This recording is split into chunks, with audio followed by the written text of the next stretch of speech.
한국과 몽골은 피로 이어진 형제 민족이었다. 독일 교수가 밝혀낸 충격적 DNA 연구. 한국인의 성공 비결이 몽골 유목민의 강인한 피였다. 어떤 사연인지 바로 들어보겠습니다. 그 전에 잠깐. 시청 전 좋아요와 구독은 사연 소개에 큰 힘이 됩니다. 안녕하세요. 저는 독일의 인류학자 토마스 베르너입니다. 40년 가까이 세계 각국의 민족 유전자를 연구해온 저에게 그날의 발견은 번개처럼 다가왔습니다. 연구실에서 밤을 지새우던 그날, 모니터 화면을 바라보던 제 눈은 믿기지 않는 데이터에 고정되었습니다. 한국인과 몽골인의 DNA 샘플을 비교 분석한 결과였습니다.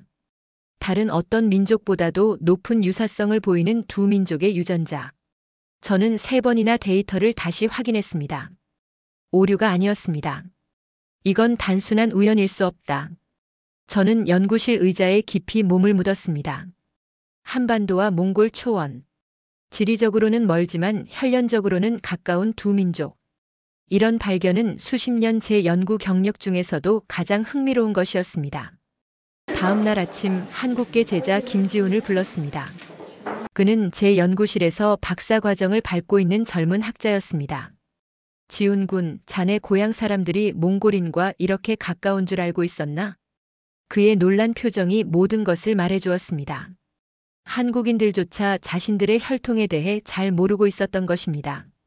운 좋게도 서울에서 열리는 국제학술대회에 초청을 받았습니다.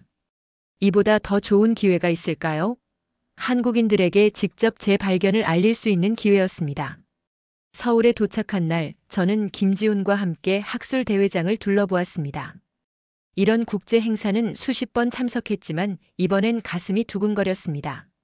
발표 전날 호텔 로비에서 차를 마시고 있는데 나이 지긋한 한국인 교수가 다가왔습니다. 베르너 교수님 아니십니까? 내일 발표 정말 기대하고 있습니다. 윤석범 교수라고 자신을 소개한 그분은 은퇴한 민속학자였습니다. 그의 예리한 눈빛이 인상적이었습니다. 다음 날 제 발표는 예상대로 큰 반향을 일으켰습니다. 한국인과 몽골인의 유전적 유사성이라는 주제로 30분간 발표를 마치자 청중석에서는 다양한 반응이 터져나왔습니다.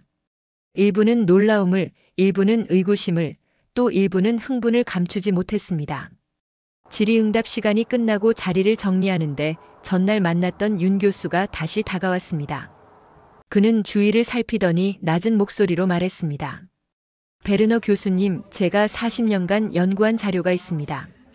교수님 연구와 관련이 깊을 것 같은데 혹시 시간 되시면 저녁이라도 함께 할 수 있을까요? 그의 진지한 표정에 저는 호기심이 생겼습니다. 그가 무슨 자료를 가지고 있는 걸까요? 고려시대 왕실 혼인 기록이라니. 그날 저녁 윤 교수와의 만남은 제 연구에 완전히 새로운 차원을 열어주었습니다. 그리고 그것은 한국과 몽골의 관계, 나아가 한국인의 정체성에 대한 놀라운 여정의 시작에 불과했습니다. 윤 교수의 자택은 북촌 한옥마을에 있었습니다. 오래된 한옥은 그 자체로 역사의 무게를 간직하고 있었습니다. 나무 대문을 열고 들어서자 정갈한 마당이 눈에 들어왔습니다. 윤 교수는 저를 안채로 안내했습니다. 이쪽으로 오십시오. 제가 평생 모아온 자료들입니다. 서재의 벽면에는 오래된 서적과 두루마리들이 가득했습니다. 윤 교수는 오동나무 상자를 조심스럽게 꺼냈습니다. 그 안에는 누렇게 변색된 고문서들이 보관되어 있었습니다. 이것은 고려시대 왕실 혼인 기록입니다. 제 할아버지께서 일제강점기에 비밀리에 보관해 오신 것이죠. 윤 교수가 펼쳐 보인 문서에는 고려 왕실과 원나라 공주들 사이의 혼인 기록이 상세히 적혀 있었습니다. 특히 눈에 띄는 것은 그 후손들의 계보였습니다. 원나라 공주의 후손들이 조선시대 주요 사대부가로 퍼져나간 흔적이 고스란히 담겨 있었습니다. 이건 단순한 정치적 혼인이 아니었습니다. 고려와 몽골은 이미 비슷한 혈통이었기에 이런 대규모 혼인 관계가 가능했던 것이죠. 윤 교수의 말에 저는 고개를 끄덕였습니다. 제 유전학적 연구 결과와 이 역사적 기록이 완벽하게 일치했습니다. 과학과 역사가 서로의 진실을 확인해주는 순간이었습니다. 더 놀라운 것은 이겁니다. 윤 교수는 또 다른 문서를 펼쳤습니다. 그것은 고려시대 한 학자의 기록이었습니다. 내용인즉 고려인과 몽골인이 같은 북방의 조상에서 나왔다는 기록이었습니다. 1000년도 더 된 문서에서 이미 두 민족의 연관성을 인식하고 있었다니 정말 놀라운 일이었습니다. 다음 날 아침 저는 김지훈과 함께 이 발견을 정리했습니다. 우리는 윤 교수의 허락을 받아 고문서를 사진으로 남겼습니다. 이 역사적 증거는 제 연구에 든든한 뒷받침이 되었습니다. 교수님, 이제 어떻게 하실 계획입니까? 김지훈의 질문에 저는 잠시 생각에 잠겼습니다. 문헌 연구만으로는 부족했습니다. 살아있는 증언, 즉 오래된 구전 이야기들을 모아야 했습니다. 지훈 군, 우리는 시골로 가야겠네. 노인들의 이야기 속에 진실이 숨어 있을 거야. 다음 주부터 우리는 한국의 농촌 마을들을 돌아다니기 시작했습니다. 특히 강원도와 경상북도 산간 지역의 오래된 마을들이 목표였습니다. 이곳들은 외부 문화의 영향을 적게 받아 옛 이야기가 잘 보존되어 있을 것이라 생각했기 때문입니다. 강원도의 한 산골 마을에 도착했을 때는 이미 초가을이었습니다. 마을 어귀의 느티나무 아래에서는 노인들이 모여 이야기를 나누고 있었습니다. 김지훈이 우리를 소개하자 노인들은 호기심 어린 눈으로 우리를 맞이했습니다. 그중 가장 나이가 많아 보이는 최동철 할아버지의 말씀이 특히 인상적이었습니다. 몽골이요? 우리 할아버지께서 늘 그러셨지요. 우리 핏줄은 북쪽에서 왔다고. 어릴 적엔 그저 옛날 이야기로만 들었는데 최 할아버지는 자신의 집으로 우리를 초대했습니다. 그곳에서 그는 대대로 전해 내려온 가족 이야기를 들려주었습니다. 말을 잘 다루고 활쏘기에 능했던 조상들, 겨울이면 북쪽을 그리워했던 할머니들의 이야기가 생생했습니다. 밤이 깊어갈수록 저는 이 연구가 단순한 학문적 호기심을 넘어서고 있음을 느꼈습니다. 이것은 한 민족의 정체성에 관한 것이었습니다. 그리고 다음 날 우리는 더 깊은 산속의 마을로 향했습니다. 그곳에서 기다리고 있는 또 다른 비밀을 향해서 말입니다. 이튿날 우리는 해가 뜨기 전부터 길을 나섰습니다. 지도에도 제대로 표시되지 않은 오지 마을로 향하는 길은 험했지만 그곳에서 얻을 수 있는 이야기들은 그 어떤 고문서보다 값진 것이었습니다. 김지훈이 운전하는 차는 울퉁불퉁한 산길을 힘겹게 올라갔습니다. 태백 산맥 깊숙한 곳에 자리 잡은 노동리는 겨우 20가구 남짓한 작은 마을이었습니다. 마을에 들어서자 처음 보는 외지인을 향한 호기심 어린 시선들이 느껴졌습니다. 김지훈의 소개로 우리는 마을 이장 박만호 어르신을 만날 수 있었습니다. 요즘같이 바쁜 시절에 이런 곳까지 찾아오시다니 뭔가 사연이 있으신 모양이군요. 박 이장님은 우리를 마을 회관으로 안내했습니다. 오전이었지만 이미 몇몇 노인들이 모여 있었습니다. 담배 연기가 피어오르는 방 안에서 우리는 연구 목적을 설명했습니다. 처음에는 의아해하던 노인들이 점차 흥미를 보이기 시작했습니다. 몽골 얘기를 하니 생각나는구먼. 우리 마을에 북방제라는 게 있었어요.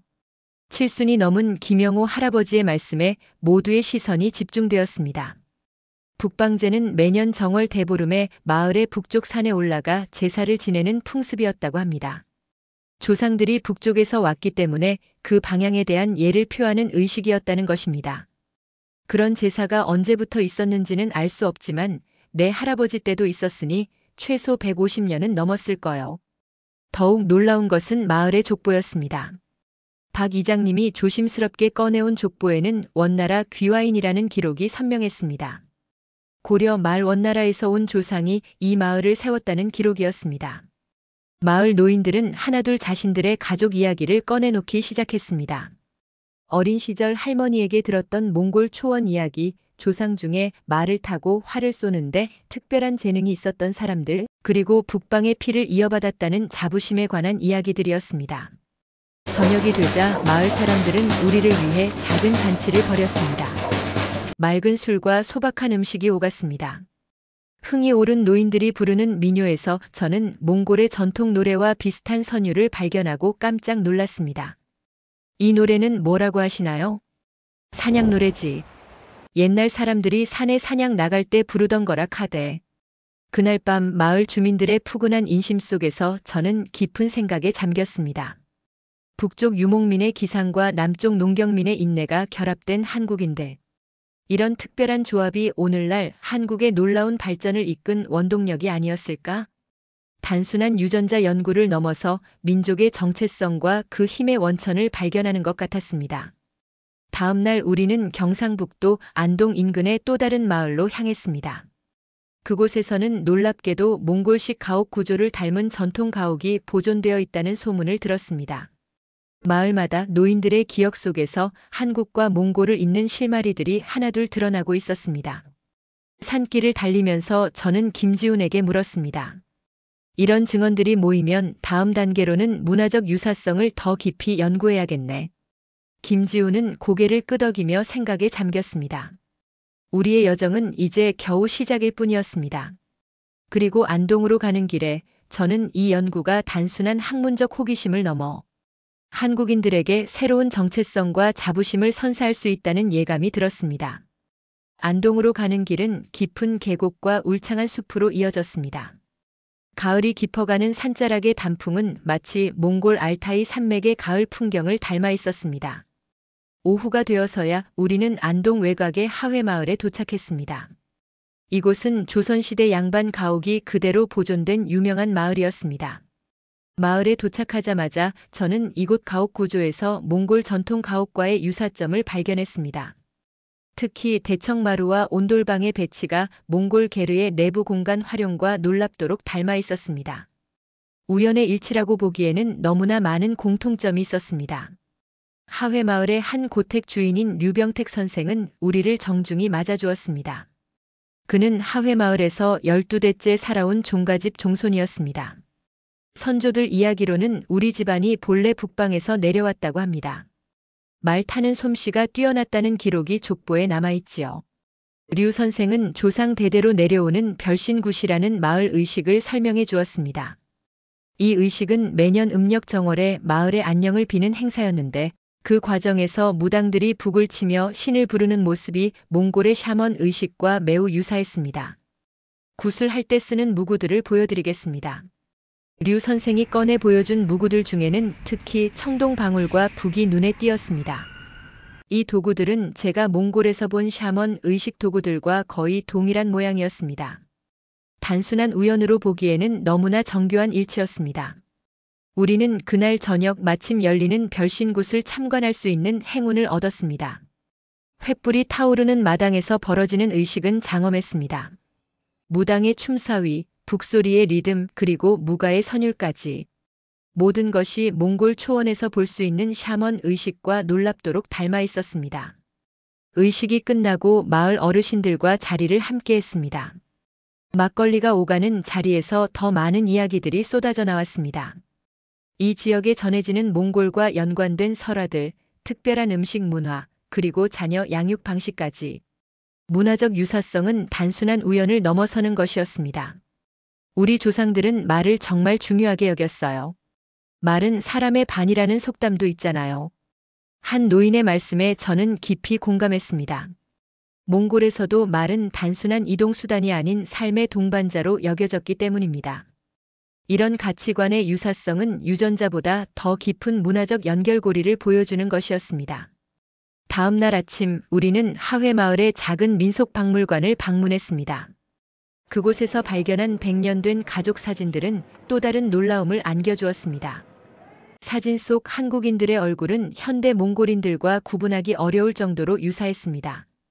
특히 광대뼈의 구조, 눈매, 그리고 전체적인 얼굴 윤곽이 그러했습니다. 이 사진들을 분석하면 유전적 연관성을 시각적으로도 증명할 수 있겠군요. 김지훈은 박물관의 허락을 받아 사진들을 디지털화했습니다. 이 자료들은 우리 연구의 중요한 시각적 증거가 될 것이었습니다. 안동에서의 조사를 마친 후 우리는 다음 행선지로 강릉을 선택했습니다. 그곳에는 단오제라는 유서 깊은 축제가 있었고 이 축제 역시 몽골의 나담 축제와 여러 유사점을 가지고 있다는 이야기를 들었기 때문입니다. 차 안에서 저는 지금까지 수집한 자료들을 정리하며 생각에 잠겼습니다. 한국과 몽골의 유사성은 이제 단순한 가설을 넘어 확고한 증거들로 뒷받침되고 있었습니다. 하지만 아직 풀리지 않은 의문이 남아 있었습니다. 왜 이런 중요한 역사적 연결고리가 오랫동안 주목받지 못했을까? 그 답을 찾기 위해 우리의 여정은 계속되어야 했습니다. 강릉에서의 조사를 마친 후 저는 더 큰 그림을 그리기 위해 몽골 방문을 결심했습니다. 김지우는 한국에 남아 추가 자료를 수집하기로 했고 저는 홀로 울란바토르행 비행기에 몸을 실었습니다. 비행기 창문 너머로 펼쳐진 드넓은 초원을 바라보며 이번 여정이 저의 연구의 결정적인 열쇠가 될 것이라는 확신이 들었습니다. 울란바토르 공항에 내리자 쌀쌀한 바람이 저를 맞이했습니다. 현지 협력 연구자인 바트바야르 교수가 공항에서 저를 기다리고 있었습니다. 그는 몽골 국립대학의 역사학자로 제 연구에 큰 관심을 보여왔습니다. 한국에서의 연구는 어땠습니까, 교수님? 바트바야르의 질문에 저는 지난 몇 주간의 발견들을 들려주었습니다. 그는 깊이 공감하며 고개를 끄덕였습니다. 몽골에서도 비슷한 이야기들이 전해져 내려옵니다. 특히 동쪽의 형제들에 관한 전설이 많지요. 다음 날 우리는 몽골 국립박물관을 방문했습니다.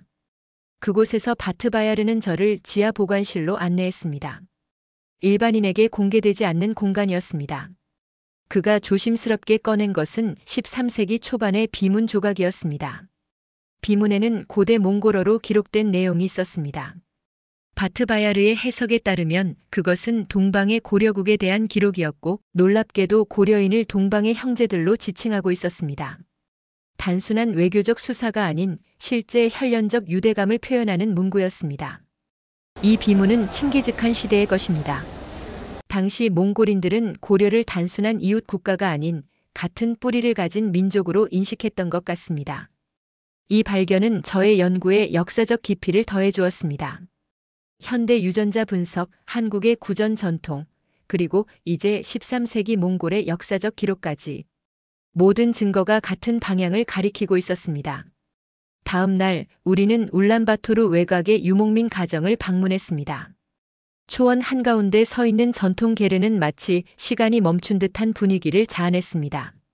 주인 아르군 씨는 우리를 따뜻하게 맞이했습니다. 말 저주로 만든 전통 음료 아이락을 마시며 아르군은 자신의 가문에 전해져 내려오는 이야기를 들려주었습니다. 그중 가장 흥미로운 것은 동방의 친척들에 관한 전설이었습니다. 고대의 동쪽으로 떠난 일족이 있었고 그들이 바로 한국인의 조상이 되었다는 이야기였습니다. 우리 할아버지는 항상 그러셨어요. 동쪽을 바라보면 우리 핏줄이 보인다고요. 그날 저녁 아르군의 게르에서 열린 작은 모임에서 저는 몽골 전통 음악을 들을 기회를 얻었습니다. 말머리 모양의 현악기 모린 쿠루에서 울려 퍼지는 선율은 신비로웠습니다. 그리고 가장 놀라운 것은 그 선율이 제가 한국 강원도에서 들었던 산간 지역 민요와 놀랍도록 유사하다는 점이었습니다. 다음 날 우리는 고비 사막 근처의 작은 마을로 이동했습니다. 그곳에서는 매년 나담 축제가 열렸는데 이 축제의 주요 경기인 씨름, 말타기, 활쏘기는 한국의 전통 민속 경기와 놀라울 정도로 닮아 있었습니다. 마을의 노인 격되르 씨는 수십 년간 나담 축제의 심판을 맡아온 인물이었습니다. 그는 축제의 역사를 설명하며 과거 한국에서 온 사절단이 이 경기들에 참여했던 이야기를 들려주었습니다. 그들은 처음 보는 사람들이 아니었습니다. 오랫동안 떨어져 있던 친척들의 귀환 같았지요. 몽골에서의 일주일은 눈 깜짝할 사이에 지나갔습니다. 떠나기 전날 밤 바트바야르 교수는 저에게 귀중한 선물을 건넸습니다.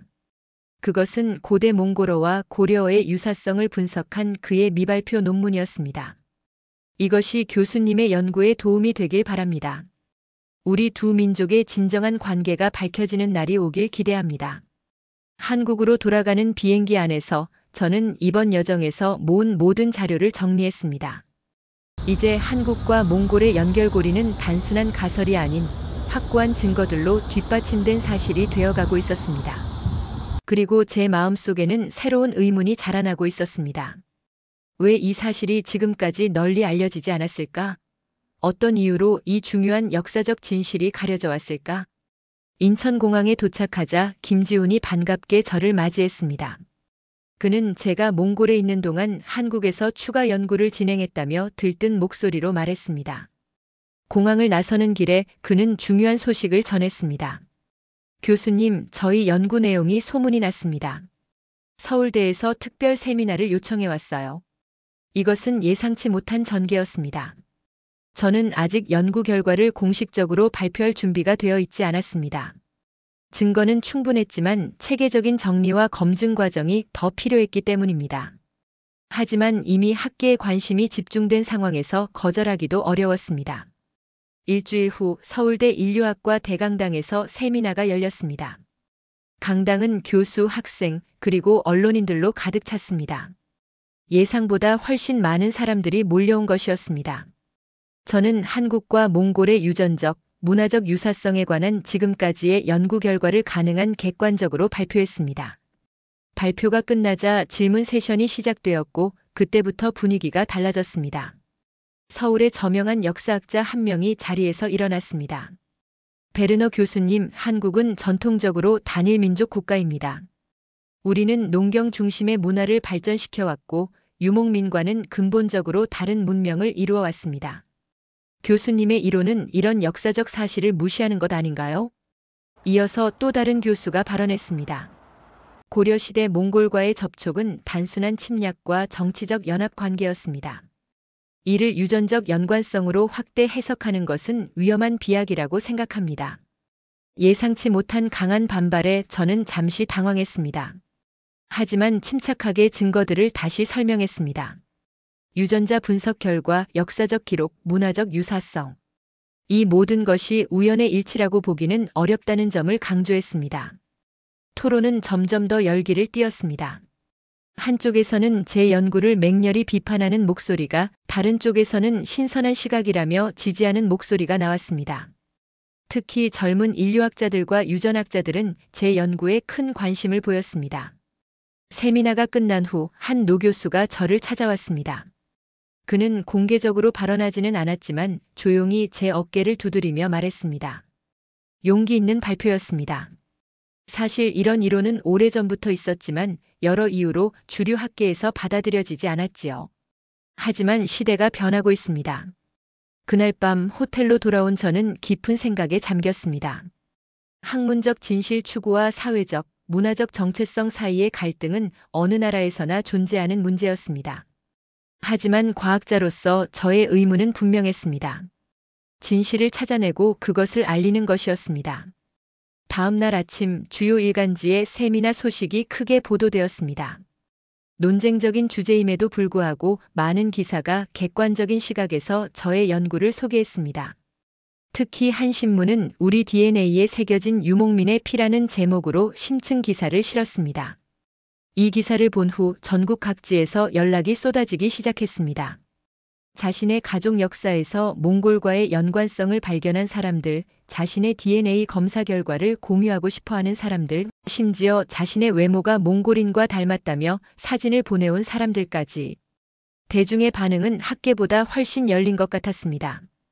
김지훈과 함께 저는 이 모든 제보와 자료를 정리하기 시작했습니다. 저는 보다 체계적인 연구를 위해 대규모 DNA 샘플링 계획을 세웠습니다. 한국의 여러 지역에서 자발적인 참여자들을 모집하여 유전자 분석을 진행하는 것이었습니다. 반발도 있었지만 저의 연구는 이제 더 이상 한 학자의 개인적인 이론이 아니었습니다. 그것은 한 민족의 뿌리와 정체성에 관한 중요한 질문으로 발전하고 있었습니다. 그리고 그 질문의 답을 찾기 위한 여정은 이제 막 본격적으로 시작되고 있었습니다. 대규모 유전자 연구 프로젝트가 본격적으로 시작되었습니다. 서울대 의과대학과 협력하여 전국 각지에서 자발적으로 참여한 1,500명의 한국인 DNA 샘플을 수집했습니다. 동시에 몽골 국립대학의 협조로 900명의 몽골인 샘플도 확보했습니다. 이렇게 대규모 비교 연구는 6개월 동안 진행되었습니다. 연구소의 분주한 나날이 이어졌습니다. 김지훈과 연구팀은 밤낮 없이 데이터를 분석했고 저는 역사적, 문화적 자료들을 종합하며 큰 그림을 그려나갔습니다. 마침내 모든 분석이 완료되고 결과가 나왔을 때 저희 모두는 말을 잃었습니다. 결과는 충격적이었습니다. 한국인의 DNA, 특히 Y염 색채 분석 결과는 예상을 뛰어넘는 수준으로 몽골인과 유사했습니다. 지역별로 차이가 있었지만 특히 경상도와 강원도, 지역 남성들의 DNA는 몽골 남성들과 상당히 높은 일치율을 보였습니다. 이 결과는 단순한 우연이 아니었습니다. 역사적으로 여러 시기에 걸쳐 한반도와 몽골, 초원 사이에 대규모 인구 이동이 있었다는 가설을 강력하게 뒷받침했습니다. 고대부터 시작되어 고려시대 몽골과의 혼인 동맹으로 더욱 강화된 유전적 연결고리였습니다. 하지만 더 중요한 발견은 따로 있었습니다. 한국인의 DNA는 북방 유목민과 남방 농경민의 이상적인 융합 결과였습니다. 몽골에서 볼 수 있는 북방계 유전자와 중국 남부에서 볼 수 있는 남방계 유전자가 한국인에게서 독특한 비율로 혼합되어 있었습니다. 이 사실은 저에게 새로운 통찰을 가져다 주었습니다. 한국인의 특별한 민족적 특성, 즉 강인함과 근면성, 적응력과 창의성은 이러한 유전적 융합의 결과가 아닐까? 몽골 유목민의 자유로운 정신과 대담함, 그리고 농경민의 인내심과 섬세함이 결합된 독특한 특성이 한국의 빠른 발전과 성공의 열쇠가 아니었을까? 저는 이러한 가설을 뒷받침하기 위해 한국의 경제 발전 모델을 연구하기 시작했습니다. 삼성, 현대 같은 한국 대기업의 성공 전략을 분석해보니 그 안에서도 몽골적 대담함과 한국적 섬세함의 결합을 발견할 수 있었습니다. 세계 시장을 향한 과감한 도전 정신과 철저한 품질 관리의 균형, 이것이야말로 한국 기업의 성공 비결이었습니다. 연구 결과를 정리하면서 저는 이 발견이 단순한 학술적 의미를 넘어선다는 확신이 들었습니다. 이것은 한 민족의 정체성과 자부심에 관한 것이었습니다. 한국인들이 자신들의 진정한 뿌리와 강점을 이해한다면 그것은 미래를 향한 더 큰 자신감으로 이어질 것이었습니다. 결과를 발표하기 전 저는 윤석범 교수를 다시 찾아갔습니다. 북촌 한옥의 조용한 마당에서 그는 제 연구 결과를 경청했습니다. 오랜 침묵 끝에 그가 입을 열었습니다. 베르너 교수, 당신이 밝혀낸 것은 우리가 오랫동안 부정해온 진실입니다. 한국인은 단일 민족이 아니라 위대한 융합의 결과물이지요. 그리고 그 융합이야말로 우리의 진정한 강점입니다. 파리에서 열리는 국제인류학회가 연구 발표의 최적 장소라고 판단했습니다. 세계 각국의 전문가들 앞에서 객관적인 평가를 받을 수 있는 기회였습니다. 김지훈과 함께 발표 자료를 준비하며 저는 이 연구가 저의 학문적 경력에서 가장 중요한 업적이 될 것임을 직감했습니다. 출국 전날 한 언론사와의 인터뷰에서 저는 연구의 핵심을 간략히 설명했습니다. 한국의 경제 기적은 우연이 아닙니다. 한국인은 몽골 유목민의 용맹함과 한민족 특유의 인내력이 결합된 유전적 특성을 가졌습니다. 이러한 독특한 조합이 한국을 세계에서 가장 역동적인 국가 중 하나로 만들었습니다. 파리로 떠나는 비행기에 오르며 저는 이 연구가 가져올 파장에 대해 생각했습니다. 이것은 한국인들에게 새로운 시각과 자부심을 줄 것이었고, 나아가 세계가 한국의 성공을 이해하는 새로운 관점을 제시할 것이었습니다. 때로는 오래된 믿음에 도전하는 것이 진정한 진보의 시작임을 저는 다시 한번 깨달았습니다. 파리 국제인류학회 대강당은 전 세계에서 모인 학자들로 가득 찼습니다. 마지막 발표자로 소개된 저는 단상에 올라 청중을 마주했습니다. 긴장된 마음을 가라앉히며 지난 1년간의 연구 여정을 시작했습니다.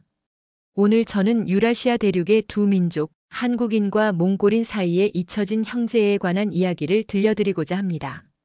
차분한 목소리로 저는 한국과 몽골의 유전적, 문화적, 역사적 연결고리에 관한 증거들을 하나씩 제시했습니다. DNA 분석 결과, 역사적 기록, 문화적 유사성을 종합한 연구 결과는 청중에게 깊은 인상을 남겼습니다. 가장 큰 관심을 모은 것은 한국인의 DNA가 북방 유목민과 남방 농경민의 이상적인 융합 결과라는 발견이었습니다. 이러한 독특한 유전적 조합이 한국인의 특별한 민족성을 형성했다는 이론은 많은 학자들의 고개를 끄덕이게 만들었습니다. 한국의 경제 기적은 우연이 아닙니다. 몽골 유목민의 대담함과 한민족 특유의 인내심이 결합된 유전적 특성이 한국을 세계에서 가장 역동적인 국가로 만들었습니다. 발표가 끝나자 뜨거운 박수가 터져 나왔습니다. 질의응답 시간에는 날카로운 질문들도 있었지만 대체로 학계의 반응은 긍정적이었습니다. 특히 유전학과 문화 인류학 전문가들은 이 연구가 새로운 연구 영역을 열었다며 높이 평가했습니다. 학회가 끝나고 호텔로 돌아오는 길에 김지훈에게서 전화가 왔습니다. 한국에서 재발표 소식이 전해졌고 주요 학술지와 일부 언론에서 관심을 보이고 있다는 내용이었습니다. 다음 날 아침 저는 몽골 국립대학에서 온 초청장을 받았습니다. 한국과 몽골의 유전적 연관성에 관한 후속 연구를 함께 진행하자는 제안이었습니다. 같은 날 한국의 한 연구재단에서도 연구 지원 의사를 전해왔습니다. 파리에서 돌아온 후 서울대에서 열린 특별 강연에는 학생들과 관련 분야 연구자들이 많이 참석했습니다. 이제 한국 학계의 반응도 초기와는 달라져 있었습니다. 처음에 반발과 의구심은 점차 학문적 토론과 진지한 검증으로 바뀌고 있었습니다. 제 연구는 한국 사회에 의미 있는 대화의 장을 열었습니다. 역사학자, 인류학자, 유전학자들 사이에 활발한 토론이 이어졌고 일부 대학에서는 새로운 연구 프로젝트가 시작되었습니다. 두 민족의 역사적 연결고리를 더 깊이 탐구하는 움직임이 일어났습니다. 한국과 몽골 양국의 학술 교류도 활발해졌습니다. 공동 학술 심포지엄이 정기적으로 열리게 되었고 학생들의 교환 프로그램도 확대되었습니다. 이전에는 주목받지 못했던 고려시대와 원나라의 관계, 그리고 그 이전 시기의 민족 이동에 관한 연구가 새롭게 조명받기 시작했습니다. 몇 개월 후 저는 연구 성과를 인정받아 국제학술상을 수상하는 영광을 누렸습니다. 하지만 가장 큰 보람은 한국인들이 자신들의 역사와 정체성을 더 넓고 깊게 이해하게 되었다는 점이었습니다. 제 연구는 단일 민족이라는 오래된 관념에서 벗어나 다양한 문화와 유전자가 융합된 역동적인 민족으로서의 관점을 제시했습니다. 이러한 시각은 한국인들에게 자신들의 성공이 단순한 우연이 아니라 독특한 유전적, 문화적 유산의 결과임을 깨닫게 해주었습니다. 서울에서의 마지막 날 윤석범 교수가 저를 찾아왔습니다. 그는 조용히 말했습니다. 베르너 교수, 당신은 우리가 오랫동안 알지 못했던 우리 자신의 모습을 보여주었습니다. 한민족의 뿌리가 생각보다 더 깊고 넓다는 사실을. 이제 우리는 더 넓은 시각으로 우리의 역사와 미래를 바라볼 수 있게 되었습니다. 귀국 비행기에서 창밖을 바라보며 저는 지난 여정을 돌아보았습니다. 작은 유전자 연구에서 시작된 이 모험이 한 민족의 자기인식에 새로운 지평을 열게 될 줄은 미처 몰랐습니다.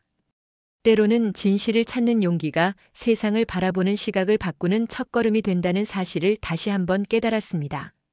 한국을 떠나며 저는 이 연구가 단순한 학문적 성과를 넘어 한국인들에게 자신들의 뿌리와 정체성에 대한 새로운 자부심을 심어주었다는 사실에 깊은 보람을 느꼈습니다. 그리고 이것이야말로 진정한 학문의 가치가 아닐까 생각했습니다. 오늘 사연은 여기까지입니다.